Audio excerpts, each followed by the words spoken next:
Hi, I'm Jess. And I'm Paige. And we're the broadcast Babe.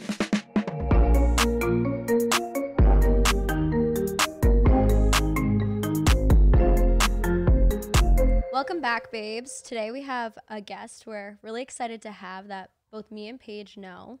So if you guys watched our first couple of episodes, you would know me and Jess both had an internship at a news station, and Taylor just so happens to work at that news station. So we all met there.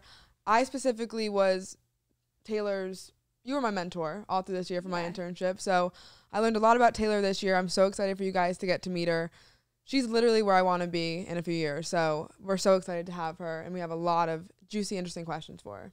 And Taylor, if you just want to go ahead and introduce yourself, tell us about what you do and just anything personal tidbits you want to throw in there.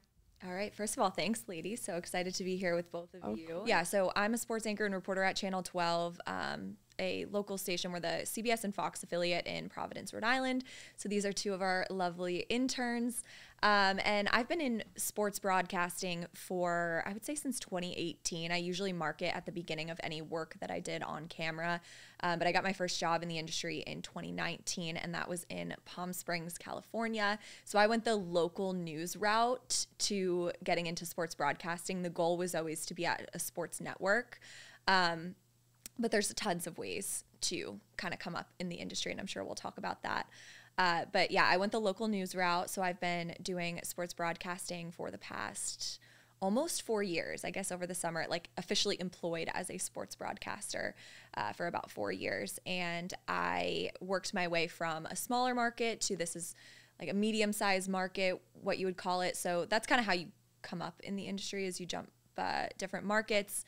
But I actually didn't start in this right out of college, so I had kind of a weird path into it. It was one of those things where I went to school, didn't really know what I wanted to do, always loved sports. I grew up as a cheerleader, so being out there and cheering for the different sports teams throughout my entire life. And it was a way I always connected with my dad. He was a big football fan, so we'd always watch it on Sunday. And I think sports just always being a part of my life, it felt like something that I wanted to continue to have in my life because it was such a positive part of my life. And that's kind of what led me into sports broadcasting after doing about a year in like the corporate America world, I guess you could call it. I was there and I was just like, this is not it. I want to do something else. I want to try this. It was always in the back of my mind that it was something I was interested in. I had just never like fully gone in and pursued it. So after that, I went to grad school and did a year where I just focused on getting as many reps on camera and building a reel and experience and all that to pursue sports broadcasting. So here we are. You said PR, right?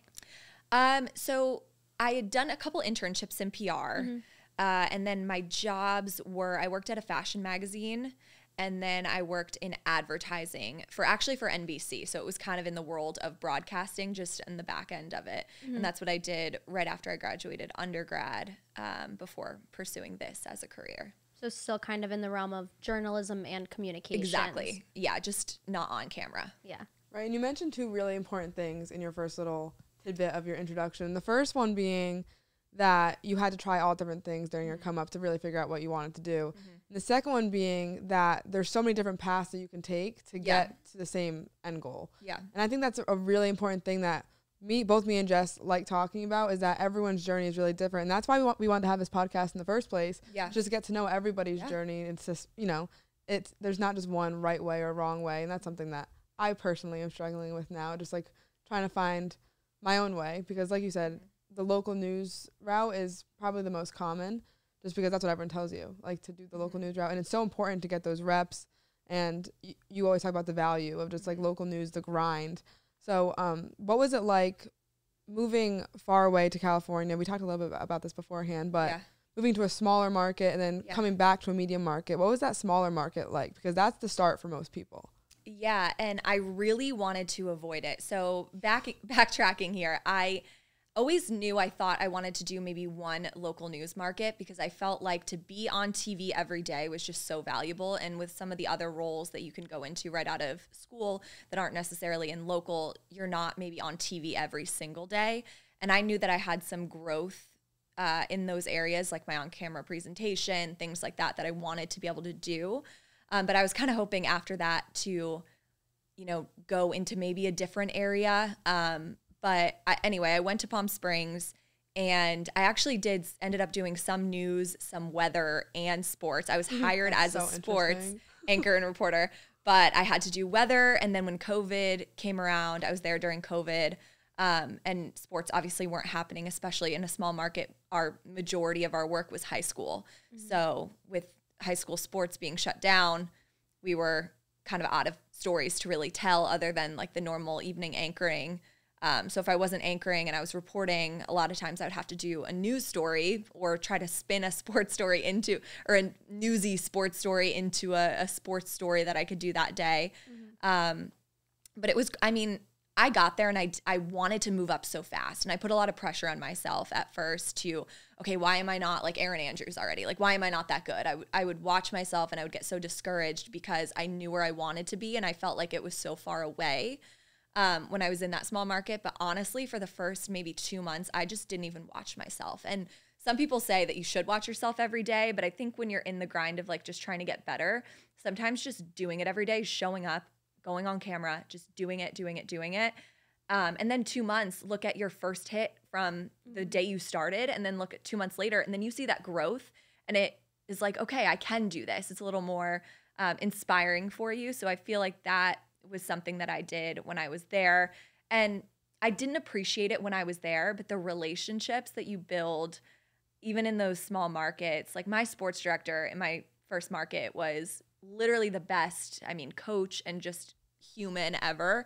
And I learned so much from him. And I'm so grateful that I got to go there and be in that environment and meet the people that I did, even if I didn't necessarily in my head, I wish I could have started in LA or New York or at ESPN, but there is value in all of those steps along the way. And it is what brings you to where ultimately you want to be. And then, sorry to be so long-winded, but something else, I'm used to being the interviewer, so I don't always have to talk as much and, this all episode's that. about you. It's all about you. Yeah. It's a weird position to be in, but something that you brought up was, the different ways you can go about it. And a lot of people suggest local news. And I, after this past week in the sports world with Damar Hamlin's collapse, nothing made me realize more the value of going to a small market and at least go to one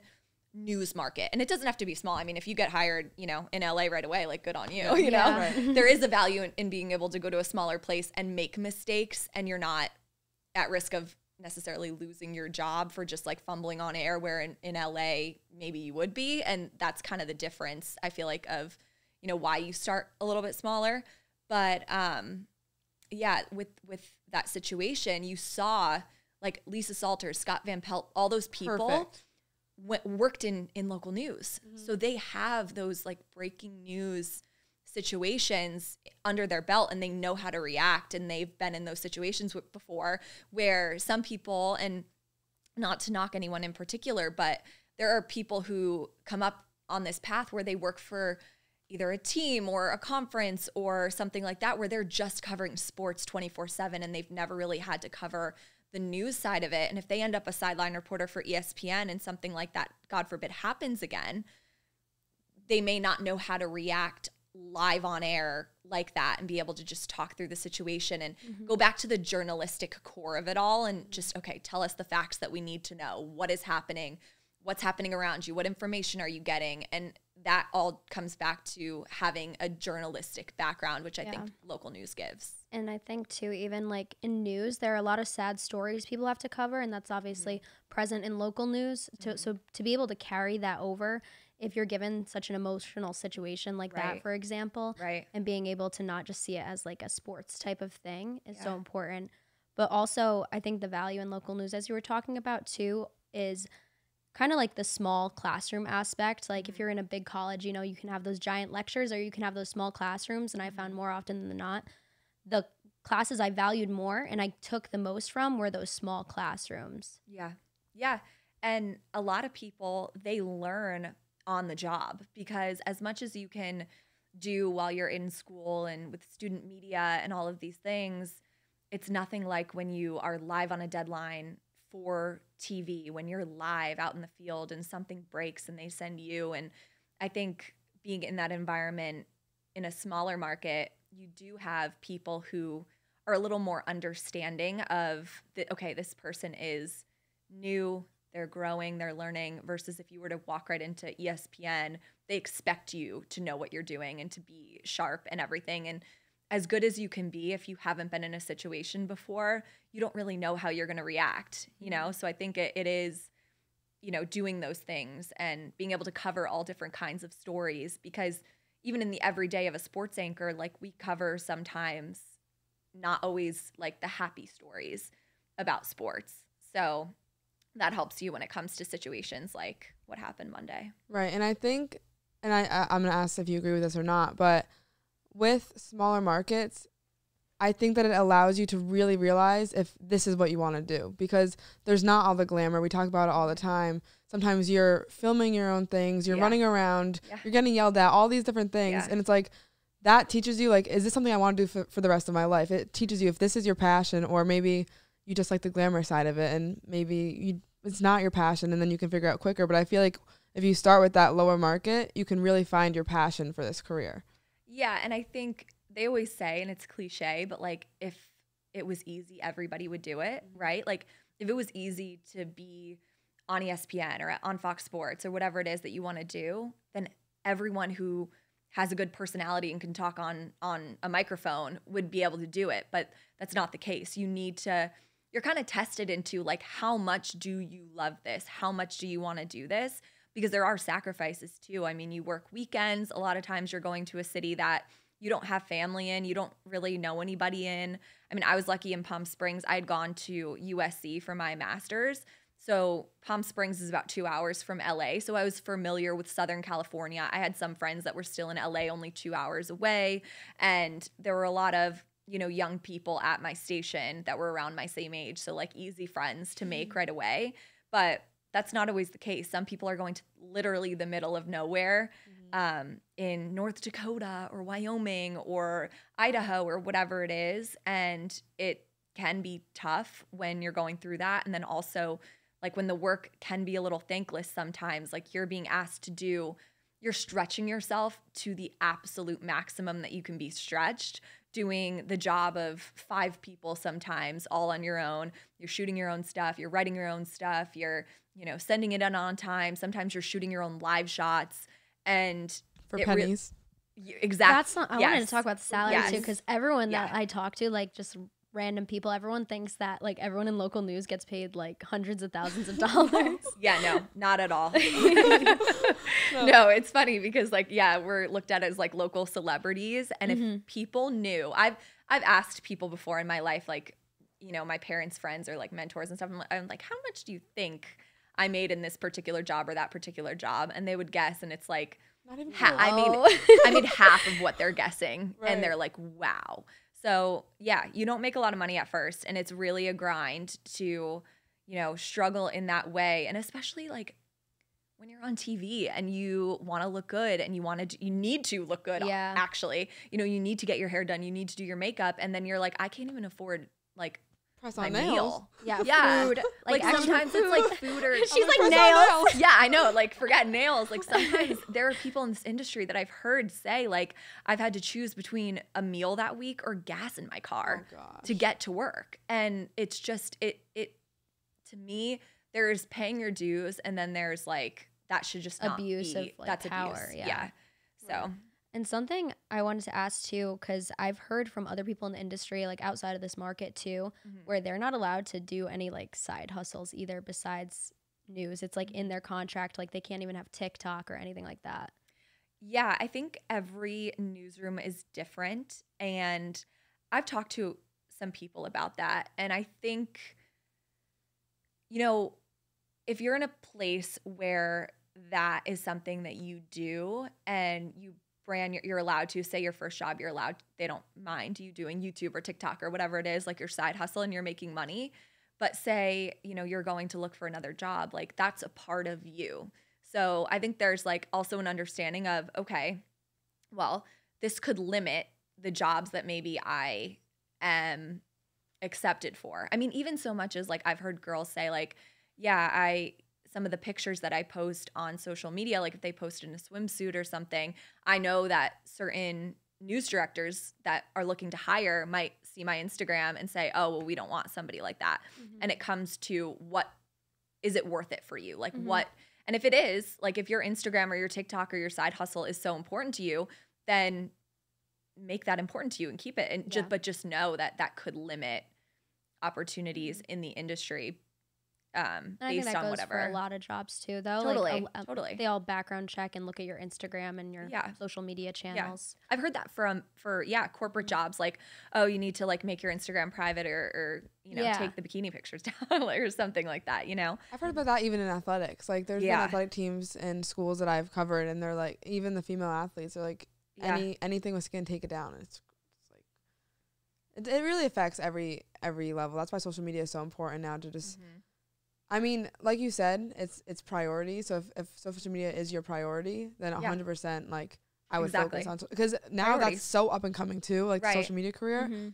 But you do have to be cautious if your work is your highest priority, kind of what you post, because anything, especially nowadays, can get you in trouble. Like you have to be very careful. Certain markets are different. Like if you work in Miami, like posting a bikini picture might not be as big of a deal. I think it actually is beneficial.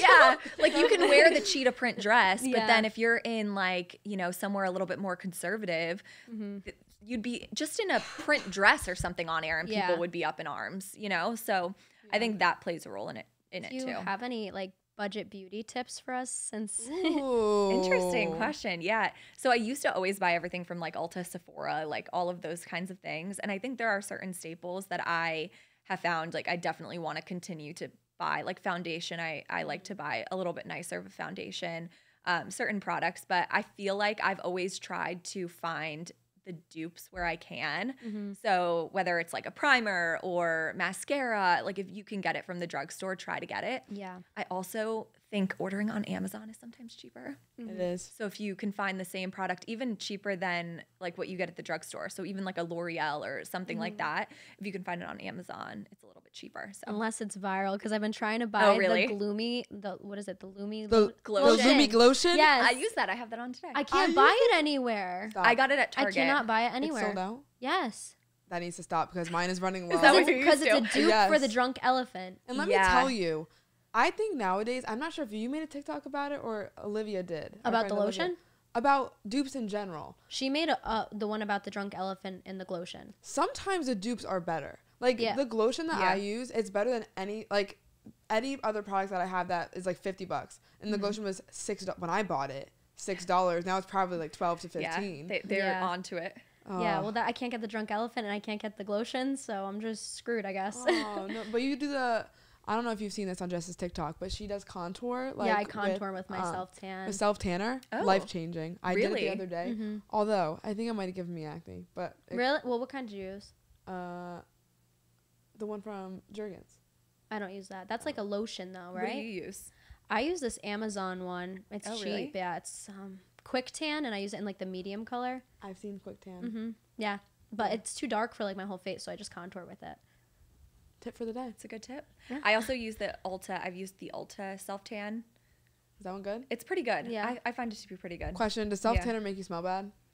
It smells At like... least it's just weird. It has a weird smell. I don't think it's like bad, but... Maybe it's just me. But I literally wore self-tanner the other day, and I laid in my bed, and I don't know why. This is going to sound really weird, but I was reading a book, and for some reason, I put the covers over my head. I don't know why I did that.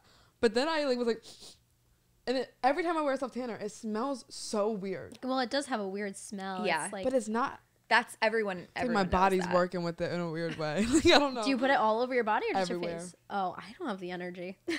Sometimes if I wear it, this is like a weird, just We're doing realization. TMI. Yeah, like open book. But sometimes if I wear like a leather, like I have this leather dress on after I self-tanned. The fish leather. It was. Oh, I'm not different. Is that what you're talking about? No, I don't think so. I don't know what that is. But I had a leather dress on and like I was sweating for some reason. I felt like I was just like I don't want to say the word moist because I know everyone hates that word, but I just felt like there was like a layer over my body where the self-tan once was because of the leather. I don't know. Another thing with that, okay, this is the last thing I'll say about it because we're going off topic, but whenever I lotion myself, like before I go to the gym, when I sweat, only the places I put lotion sweat. Really? Yeah. I don't put on lotion before the gym though, because I feel like I'd be like slipping and sliding. Everywhere. Okay. Yeah. Just me. Anyway, well, let me just explain the fish Gotta leather stay because I brought hydrated. it up. Yeah, go ahead. Like leather jackets from like Princess Polly and stuff, they come in with such a weird smell. They My smell base fishy. bag smelled fishy. You know what I Okay. mean? Yeah. I know what you Yeah, mean. I don't know Yeah. what that is. The one by Michelle. No. Usually it's like the cheaper brands. No, it was expensive. Well, I think My weekender bag. it's all leather. It came in smelled like fish. I emailed them. I was like, I'm sending this back. And they were like, it's supposed to smell like that. Just air it out. And I was like, I don't think it's supposed to. I No. think it's cheap material. I spent a bag on that. Well, maybe you should return it. Sorry. Yeah, I know. Oh my gosh. All right, let's jump back into it. Yeah, So let's get back to the on the flip Back to side the of regular scheduled programming. on the flip side of beauty, still within like the topic of women, how is like what are some difficulties you have as a woman in sports? So actually, the beauty thing just made me think of a situation. For example, with our schedule, like we operate on the Patriots schedule. So for example, there was one day where they were supposed to talk at 3:00 up in Foxborough. And then there was it was in the summer. There was supposed to be, I guess, a thunderstorm in the afternoon. So we got an email at like 7 a.m. that same day saying, actually, it's going to be 11 a.m. now. And I'm waking up at like 9 a.m. And if I was a guy, oh yeah, like 5-minute shower, jump right out the door, like comb the hair, like grab my stuff and go. Fine. But I'm like, I need to do my whole face of makeup, my hair, like all this stuff. And so I was doing it in the bathroom. I've done my makeup in the bathroom at Gillette Stadium, I don't know how many times with like terrible lighting. But I think that's something but you don't want to complain about that because then it's like, oh, well, we should just hire a guy, you know? Yeah. Right. So it's like those little things that make it a little bit more difficult. But I feel like every woman in sports goes through something different. I personally, maybe it's just because I don't give weight to those kinds of people. That's definitely what it is. Because it's not even in my area. Like when I hear someone say like, oh, women shouldn't be in sports, like It's laughable. I'm just like, what? You know? Yeah. Like I just think, I guess so little of whoever that person is that's saying that. And like, they're just out of touch with reality and with this generation that it doesn't bother me. Yeah. I don't know. I think there's certain things that like if a woman were to make a mistake on something, you'd be scrutinized, where a guy it would just be like brushed off. Like if you said someone's name wrong, or if you said a stat wrong, or the way you said something didn't sound the way like maybe they would say it in the sports world always, you would get crucified more than a guy would. A guy, like, people just kind of brush it off. Definitely. But I don't know. I think it makes it more important to like definitely know what you're talking about, but I think that's important anyway. Yeah, no matter what job, what gender. Yeah. And something that you said, you've taught me a lot of things as my mentor, but me and Taylor had the best conversation. We said we should start a podcast called Car Conversations. We literally did. And we were talking about, because I asked her, have you faced any difficulties like as a woman? And she kind of changed my perspective, because how we look at it similarly now. Yeah. But we kind of take it as an advantage, because being a woman, you can really invoke a lot of emotion. Like, it's just, I always say feminine communicator besides woman. Yeah. But it's like divine feminine. Right. So it's like, I feel like there are so many pros that like they outweigh the cons. So like when people focus on the toughness, there are difficulties of being a woman. Stuff that I've already faced is like getting the most random messages on Twitter, the most creepy things ever. And I know you get messages too, but that's like such not a big deal compared to like, for example, I when I was watching Lisa Salter's cover, the Hamlin thing, she did it with such emotion and so perfectly well that I think only a woman on the sideline, well, I don't want to say that, but as a woman, she did it so well. And that's what I want to kind of turn into. Like she wasn't afraid to have tears in her eyes. She wasn't afraid to really invoke emotion in viewers. And that's what, to me, being a woman in sports is. And people also, I'm going long-winded now, but I'll jump off if you want. Well, so it was something with that conversation that we were talking about was even just like there's a lot of emotional moments after games with players, something that happens on the field or whatever it may be. And personally, I think when there's sometimes if it's a man interviewing a man, and this is not to down any men because I don't want to be doing the opposite of what, you know, we're saying, but the kind of conversation that two men would have is going to be different than two women or a man and a woman would have.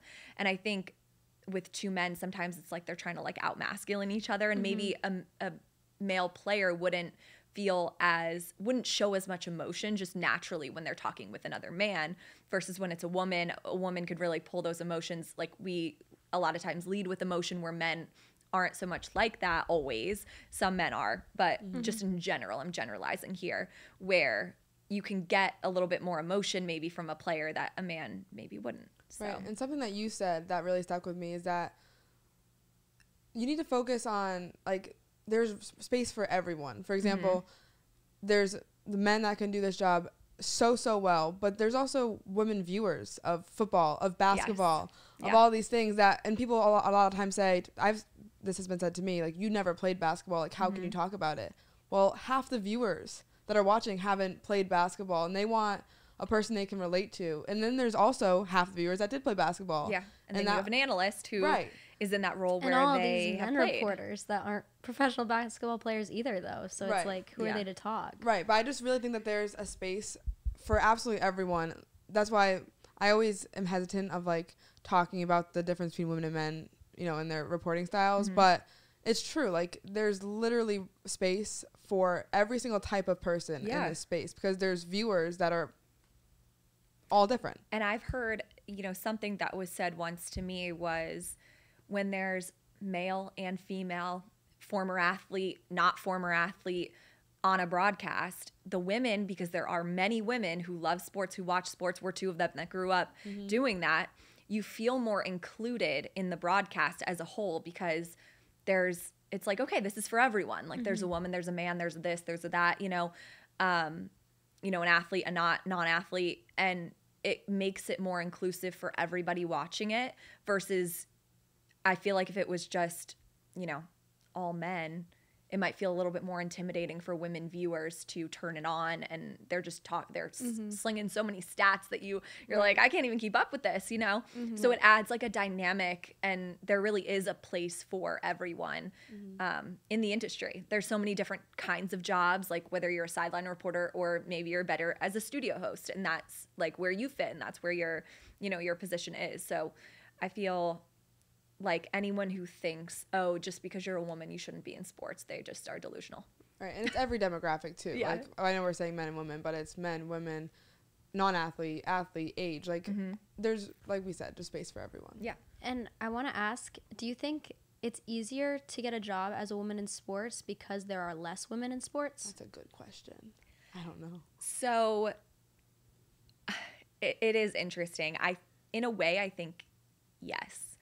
And especially, and this is why, because if you're going for a top job, say you want to be you want to be on some kind of NFL broadcast. If you're a woman, you're just competing against other women. None of you have played football. Maybe some of you, like when you were younger, but no one's played at the NFL level.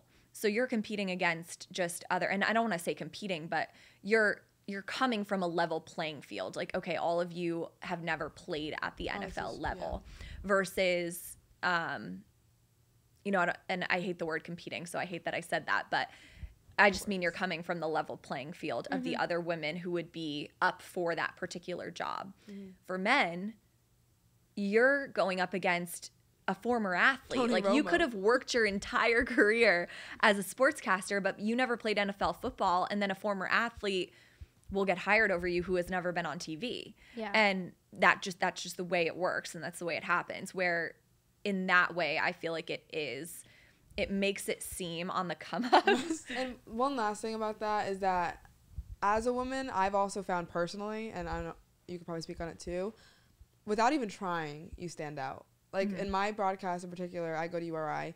I'm the only woman, not just on TV, but also in production. Like, it's just right now, it's becoming more women are accepted, but it's a very male dominated industry right now. Yeah. So no matter what, you're going to stand out. And I think I use that to my advantage. I'm over here with my flashy shoes, and I try to dress as best as possible. But I think that's also a pro. Like, you stand out without trying. You know, for the people who might be like, oh, you know, have comments to say about this, like, it's not fair, right? It's not fair that, like, it might be easier for me to get a job than a guy who did the same path but this industry isn't objective. It's not fair either. Right, it's not fair. Like, there are people who have 10 years of experience and someone with 2 years gets the job over them because that particular hiring manager liked that person's something about them, whether it was their delivery or their look or whatever. And that's just the way this industry is when you're in, like, broadcast as a visual medium.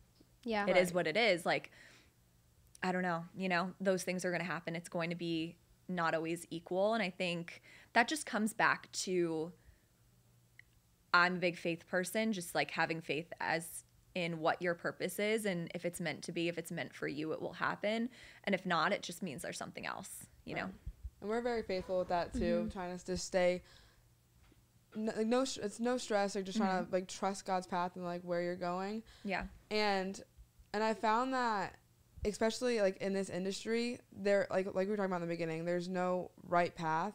So you almost have to be that way. Like, you can't stress about where am I going to be. Like, I think one thing I think is important, and I learned this from Chelsea Sherrod from Inessen. Shout out.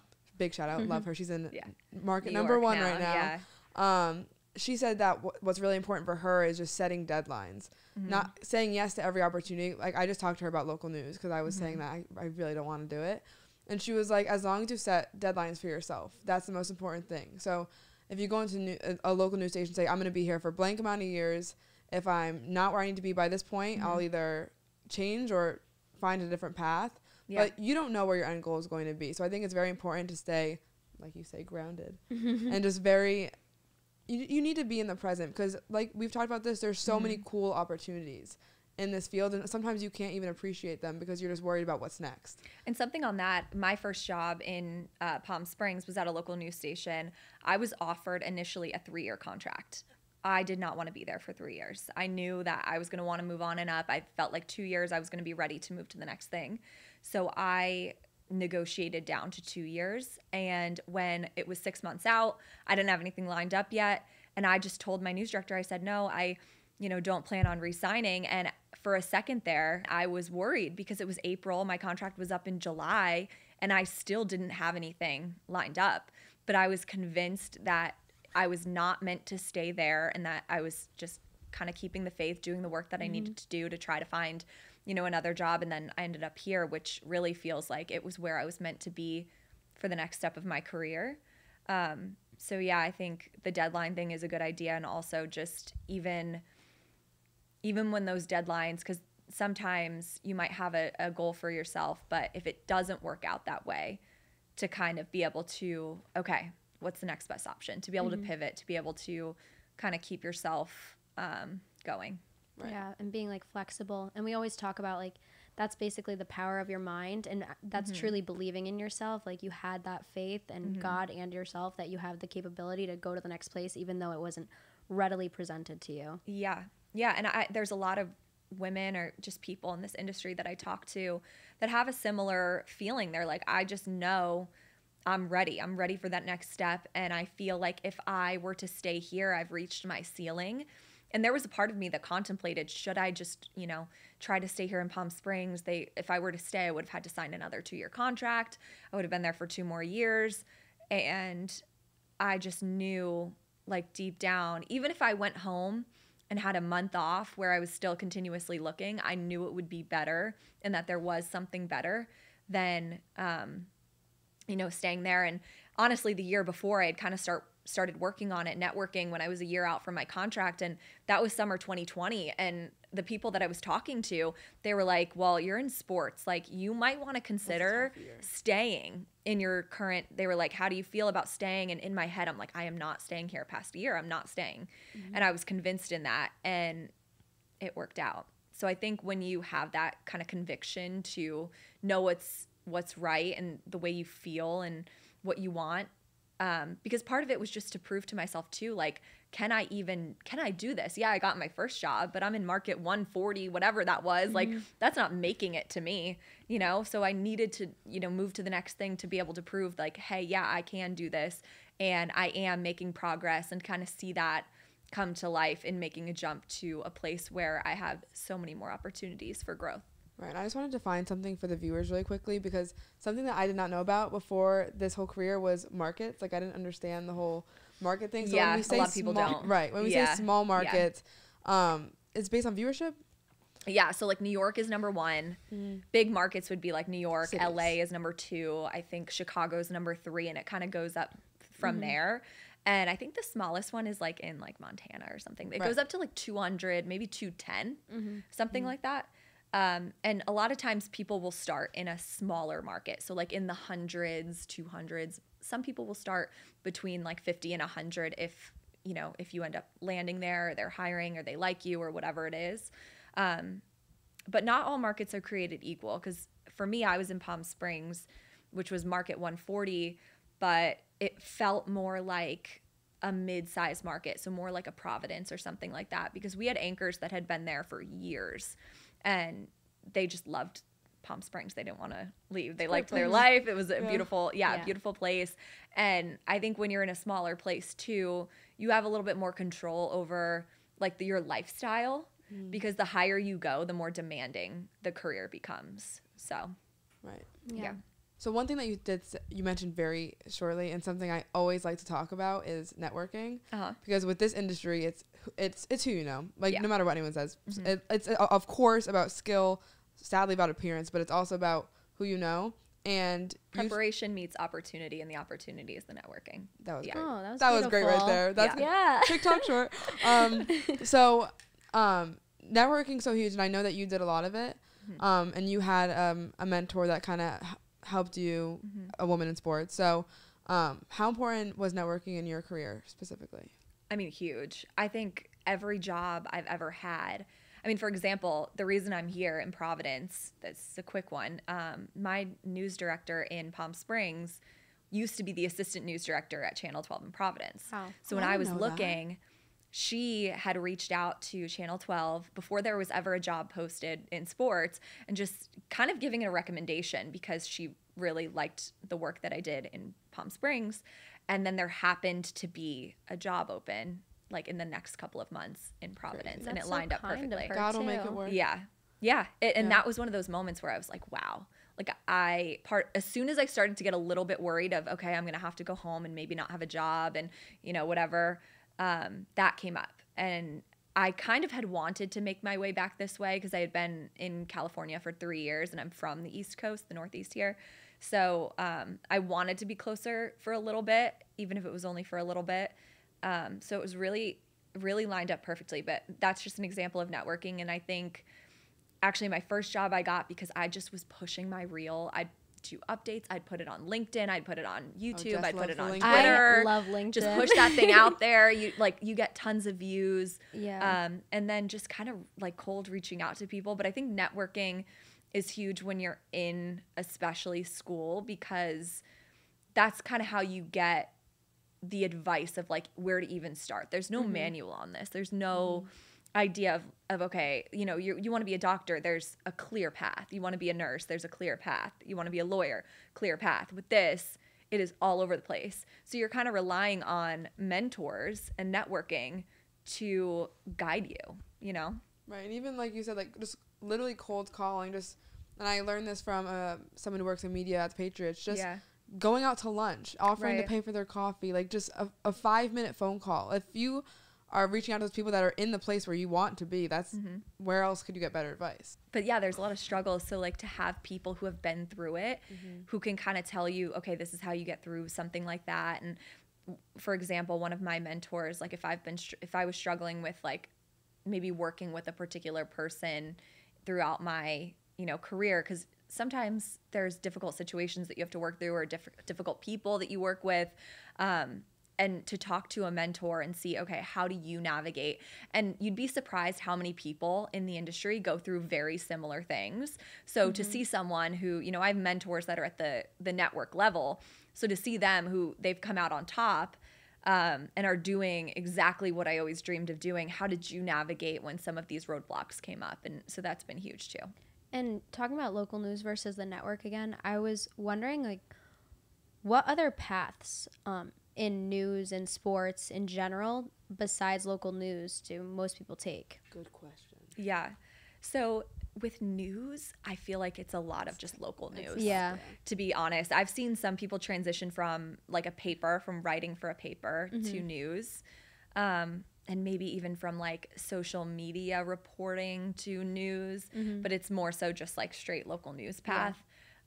For sports, it's a little bit different because now you have all these conferences and teams, and a lot of teams have reporters and social media departments and things like that. And then conferences for whether it be college or like different leagues at the professional level, they'll hire people in-house to do basically what a reporter would do at a local station, but you work for the team, you work for the conference, and it's more of like a host role.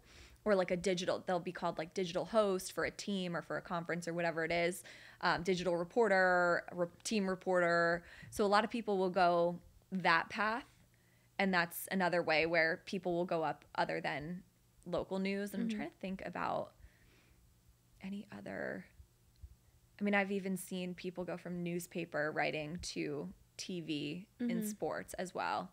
Yeah. So, yeah, there's a variety of different ways. And with local news, all the moving around, how do you deal with that? Because like even you were saying, you confide in a mentor and stuff, but every time you move, you got to make a new friend group, and you don't have your family, and there's a lot, like you don't have your life. Yeah, honestly, I'm not even gonna lie, it's very hard. I was talking to one of my friends from grad school, and she's on the news side actually this morning, and she just jumped to a different market, and luckily, like me, she's close to home, so that's the positive of it. But she was saying kind of the same thing, like you build relationships in each place, and then either they leave after a year, or you leave, or you know, your contracts or your schedules are on different, like you could be working until midnight and then they have to be in at 2 a.m. because they're on the morning show.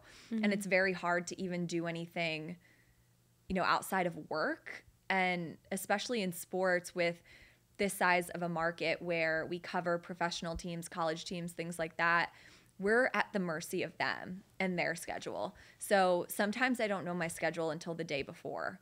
Like I'll find out that I'm off these days versus, you know, I don't have any regular scheduled days off. And that's simply because we don't know what's going to be going on a given week sometimes until like hours before, the night before, things like that. And you just really have to be flexible. So it's really hard to have a life. And that's one of the things that, you know, with local news is one of those like push through kind of things. But I don't know. I wish I had the answer. I think doing what you can to try to do other things outside of work, whether it's like make plans with people that you meet, or even just like find a hobby that you can do on some of your off days that makes it feel like you're not just working all the time. But it definitely is hard. It's hard. And right when you start to feel like, usually a 2-year contract, like 2 years of living in a place is when you start to feel like, okay, I'm in a groove, I have a life here. And then you kind of have to up and leave. And I definitely think it takes a certain kind of person. And that's one of the things that you learn in your first market. A lot of people drop off after that first market because they realize, I can't do this. Like, I can't keep bouncing around. And sometimes people will, you know, meet their husband in the first market or their wife, and like then they just settle down there. And sometimes they move on to like a more corporate career because it makes more sense and all of those things. But yeah, I think just trying to find ways whenever you can to prioritize like some kind of social life as well as just like hobbies outside of work, and just being conscious of that. I think as you move up, you're able to be a little bit more particular with the kind of job you want. So when you're first starting, a lot of times you just take whatever job you get. But when you're moving up and you've been through a couple jobs, you can kind of narrow it down and say, okay, I only want to be, you know, an anchor, or like in sports, I only want to go somewhere where I can be a sports director, even if that moves me back in markets, because then if I'm the sports director, I know I get to work Monday through Friday and I'm anchoring every day and I know my schedule, versus being a anchor reporter. When you're a reporter, that reporter title gets you wrapped into like having to do things based on everybody's schedule. And there's a degree of that being a sports director, because you want to be at certain things and all that, but you do have a little bit more control over being able to work Monday through Friday. So yeah. That was great. And to kind of tie this back to the beginning of the podcast, I feel like through all of that, it takes being very honest with yourself. And we've talked about this. Yeah. But if that was not English, it takes a lot about being honest with yourself. And if this is the life you really want, I constantly talk about how I'm terrified of having a 9-to-5. But like, realistically, a 9-to-5 is a very stable life that like a lot of people like that's what they want. And it's tough because there are so many sacrifices with this career, but that's when you just need to like take a look back and be like, what's your why? Why do I want to do this? The other thing that I've seen people do in sports too is I've had people I've known people who have had like more like low key 9-to-5. So maybe they work remote where they just have to take meetings at certain times of the day. And then they freelance in sports. Like they'll do sideline reporting for a conference or for, you know, ESPN or something like that. There's a lot of opportunities to freelance sideline report if there's a college near you, and you kind of through that can like build a reel and try to work your way up into maybe ESPN college football. And then, you know, if your goal is to be Fox NFL, I think more so people go all in and do the full-time thing where they're doing something full-time. But I have seen people be able to get some reps and at least for times of their lives switch to that kind of schedule. And then you could always come back. Like if you feel like you need, okay, I need maybe to get out of this full-time because I need to like prioritize some other things in my life. If you keep going and do something on the side like that, you're still getting reps. You're still doing it. You're still, you know, getting to do that thing that you enjoy. And you're not giving up on it, but you're also able to not have to be so dedicated to it where you can focus on some other things. It's balance. Yeah. Yeah. And you hear so much about like the reporter burnout. How do you avoid that? It's another like, thing me and the friends were talking about. So with news, it's a little bit better as far as the schedule goes, because like you'll have a set schedule. If you're the day side reporter, Monday through Friday, like you're working say 10 to 7. And if something happens, you know, on Saturday, it's not like sports where we only have 3 people in the departments. One of us 3 is the one that has to come in Saturday morning if something happens, versus there's going to be another news reporter. So you can kind of unplug and be away from it and not have to worry. Obviously, there are times where you'll work overtime and be called in and things like that. It's one of those things where you need to know, it's tricky. You need to know where your boundaries are and where you can kind of put your foot down. And that can be really hard when you first start, because ultimately, like, you want to just be a yes man. And I think that that's a good thing to an extent, but you need to know where the line is of abuse, of like, they're taking advantage of me at this point and I need to, you know, have a conversation.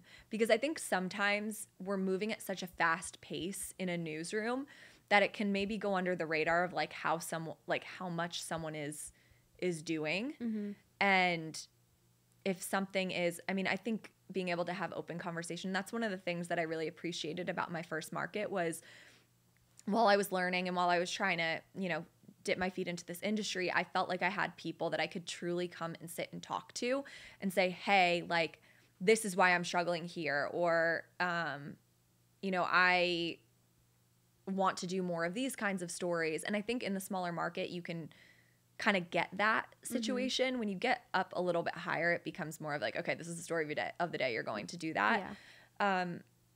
But it really depends on the environment. Like there are some newsrooms where it is very, it's a good work environment where you feel like, you know, you're not being taken advantage of and you're, you know, you can talk to the people that you work with, you can talk to your superiors. And then I've heard of other newsrooms where people feel like they're just running around working, you know, 80 hours a week and they can't sit still, and, you know, it's toxic and they can't talk to anybody about it. And the only way is to get out. So I would say, you know, definitely do your research if you're looking to get into this industry. Talk to some of the people that work there if you can. Talk to some of the people that maybe worked there in the past, other than just the people you're interviewing with, because they'll have a better like finger on the pulse of the culture, because the culture is so important. That's what I've heard so much is like, when you're interviewing with the news director, obviously they're going to try to sell you. They want you to come to them, but if you talk to the reporters there, they might have a totally different story, because there are a lot of newsrooms that they don't have a good newsroom culture. Yeah. And it's different if you're in sports versus weather versus news. Sometimes in that one station, you know, like there could be, for example, I've been in environments where I was having a great time. Everything was dandy for me, but some of the people that I worked with that were in other areas felt burnt out or felt like it was horrible and they wanted to leave. And it was just a matter of who they were working with day to day versus who I was working with. Right, because in the newsroom, people might not realize it, but it is very separated between, let's say, sports. Like, you guys are covering, although you're on the same show, all different stories. Like, you, for example, you anchor, but you're out on the field most of the time. Like, you don't really get to interact with a ton of people that are at your work. Mm-hmm. The first time I went to the internship, I think I was with Taylor, actually. Was that your first day? That was my first day. Oh, wow. And even though it wasn't in news, it was just because it was was it the election night? Oh. Yeah. And so I had no idea what I was doing. Yes, she had to hop in. They called her in. Oh, you hopped in for that? Yeah, I got called. Yeah, so that she was the first person I met. Yeah. But like I was like, I'm in sports. I don't know. I still say she's like my favorite person I met just here so I don't get fined. Like you, I like your. Oh my god. Sorry. Continue. Okay. Okay. I was just gonna compliment you and say, like, thank you. I love your fashion. Even like when you had me take your you. picture, like you always have like the best outfits and you always look so good. Hyper. No, I was seriously. And that goes back to the budget thing, right? I've had people say that to me. I'm like, guys, I wear the same 5 things, just like paired differently, but at like least the same it 3 pairs good. of shoes. Like thank my you. aunt always says like, some of the local news girls need to learn how to dress, and I'm like always thinking like the budget thing, but you always look good. Thank you. Balling on a budget. Balling on a budget. We try. No, and that's the thing too. Like, we're coming towards the end, but just talking about just like balling on a budget and stuff like that, like about the glamour, about all that. It's like it is such a budget, and there's not a lot of glamour, especially if you're in a lower market. Like, you're buying your own stuff, they expect you to look good, and just like sometimes you just don't want to be on camera. And I think that's a huge thing too, is just there's a lot of sacrifice in this as a whole. And again, I think I'm just talking to myself at this point. Giving yourself a pep talk. I mean, there are plenty of days where you just don't feel your best, or you're not having the best of the day, and you still have to go on TV and put a smile on and be as peppy and feel as good, and sometimes you're just not going to feel as confident. Exactly. And I've even already felt that, like, you do it every single day. Bless your soul. I do a game like twice a week, and there was one day I was sad about a boy. This is such a small life problem, and I was like in the gym, and I was like, I do not want to be on camera right now. Like, this is the last thing I want to do.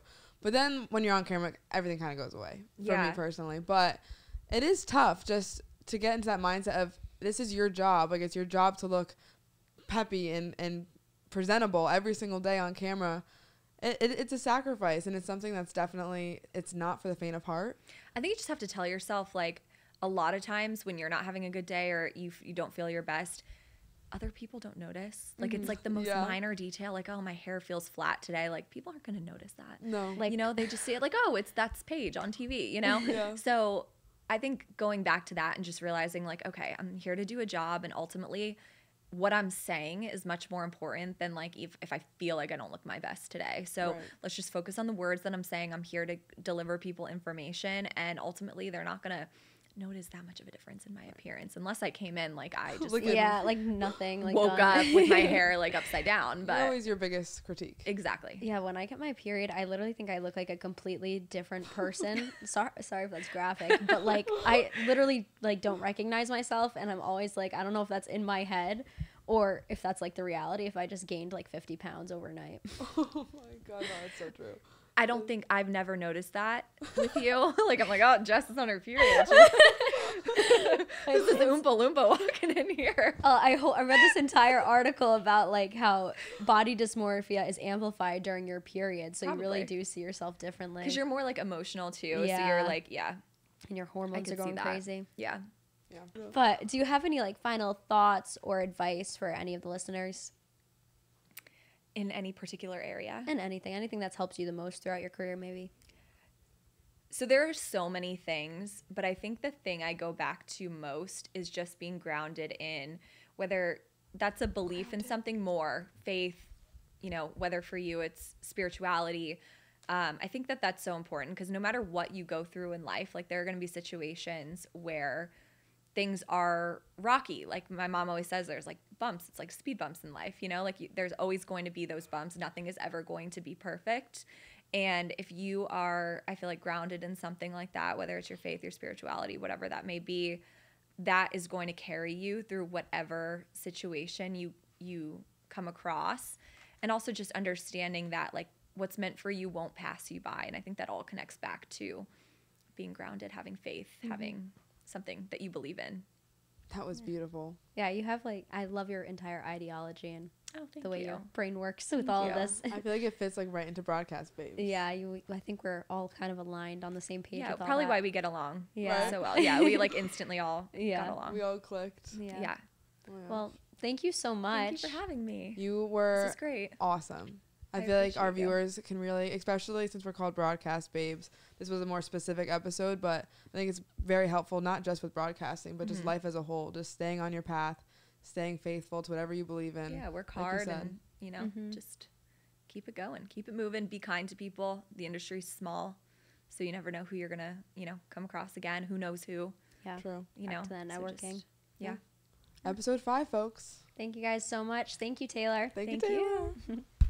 Hey, thanks for listening. Tune in every single Monday on Apple, Spotify, or wherever you get your podcast. Don't forget to leave us a review and follow us on our social media. Our Instagram is @BroadcastBabesPod. Thanks for listening. See you next time. I'm Jess, I'm Paige. and we are the Broadcast Babes.